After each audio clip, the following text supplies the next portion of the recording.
दोस्तों, आपने महारानी लक्ष्मीबाई के बारे में तो जरूर सुना होगा। कहते हैं खूब लड़ी मर्दानी वो तो झांसी वाली रानी थी। सुभद्रा कुमारी चौहान की कलम से निकली ये पंक्तियां झांसी की रानी लक्ष्मीबाई की वीरता, साहस और देश के प्रति उनके बलिदान को समर्पित है। आपने महारानी लक्ष्मीबाई की बहादुरी के बहुत सारे किस्से सुने होंगे। आज हम आपको एक ऐसी ही साहसी और बहादुर महिला के बारे में बताने जा रहे हैं जिसके शौर्य और साहस की कहानी का जिक्र स्वामी कृष्णानंद जी महाराज ने अपनी पुस्तक कहे कबीर कुछ उद्यम कीजिए के दूसरे अध्याय ऋषि अथर्वा में किया है।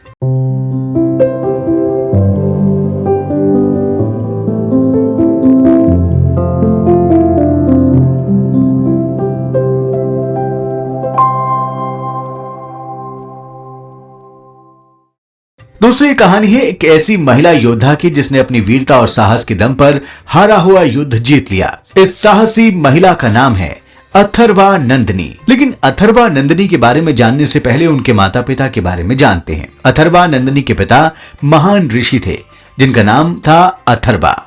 उन्हें अथर्ववेद का प्रणेता कहा गया। वे केवल ऋषि नहीं बल्कि अन्वेषक और कर्मयोगी भी थे। उनकी पत्नी शांता विद्वान और मेहनती थी। दोनों ने मिलकर एक ऐसा वातावरण बनाया जहां शिक्षा के साथ सेवा और साधना भी जीवन का हिस्सा बन गई। वहां हर किसी में चरित्र, मेहनत और अनुशासन की रोशनी फैल गई। उनके कर्मों से समाज जागा और उनकी संतानें ही नहीं पूरी पीढ़ी आदर्श बन गई। दोस्तों सोचिए, जिनके माता पिता ही इतने साहसी और समाज का कल्याण करने वाले हों, उनके बच्चे कितने सौभाग्यशाली होंगे। ऋषि अथर्वा और उनकी पत्नी शांता के घर 2 बच्चों ने जन्म लिया। एक अथर्वा नंदिनी और दूसरा उनका भाई महर्षि दधीची। दोनों ही बहुत समझदार थे। स्वामी कृष्णानंद जी महाराज ने अपनी पुस्तक कहे कबीर कुछ उद्यम कीजिए में इन दोनों साहसी बच्चों के बारे में लिखा है। लेकिन जिन पर सबसे ज्यादा जोर दिया गया है वो है अथर्वा नंदिनी। चलिए अब इस महान महिला की साहसी कहानी के बारे में जानते हैं।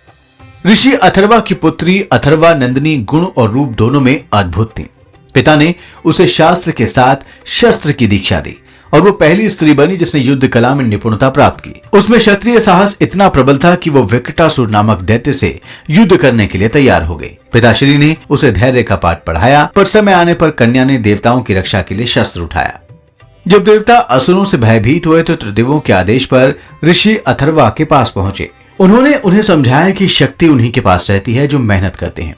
इसी सत्य को सिद्ध करते हुए अथर्वा नंदिनी ने विकटासुर से भीषण युद्ध किया। उसने 7 समुद्रों का मंथन कर दधी सागर में छिपे दैत्य का वध किया। अथर्वा नंदिनी के साहसी रूप को देखकर देवताओं ने प्रसन्न होकर उसे दधीमती देवी की उपाधि दी। उसने समाज को उद्योग, सेवा और प्रेम का मार्ग दिखाया। लोगों के जीवन में समृद्धि और आनंद लौटाया। वो आजीवन जनसेवा में लगी रहीं और युगों के बाद देवी दधीमती के रूप में पूजी गईं। सदगुरु स्वामी कृष्णानंद जी महाराज कहते हैं कि दधीमती का अर्थ है वो देवी जो हमेशा देती है।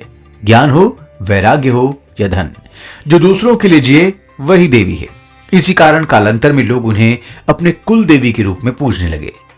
दोस्तों, हमने ऊपर ऋषि अथर्वा और उनकी पत्नी शांता की पुत्री के बारे में जान लिया। चलिए अब उनके पुत्र के बारे में भी जानते हैं। ऋषि अथर्वा के पुत्र भी थे जिनका नाम था महर्षि दधीची। वो इतने महान थे कि उन्होंने अपने शरीर की हड्डियां तक दान कर दी ताकि देवताओं का कल्याण हो सके। उनका त्याग इतना विराट था कि देवताओं ने उनके हड्डियों से ब्रह्मास्त्र बनाया।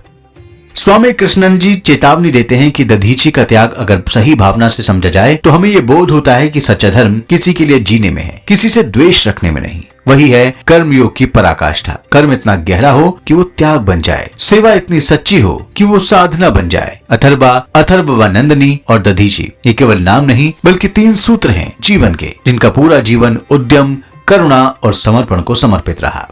तो दोस्तों, ये कथा हमें यही सिखाती है कि साधना केवल मठ या गुफा में नहीं बल्कि हर कर्म में है, हर उद्यम में है। जो अपने कर्म को पूजा समझकर करता है वही सच्चा योगी और सच्चा साधक है। आप इस विचार से कितना सहमत हैं हमें कमेंट में जरूर लिखें। अगर आपको ये वीडियो पसंद आए तो इस चैनल को सब्सक्राइब करना ना भूलें। धन्यवाद।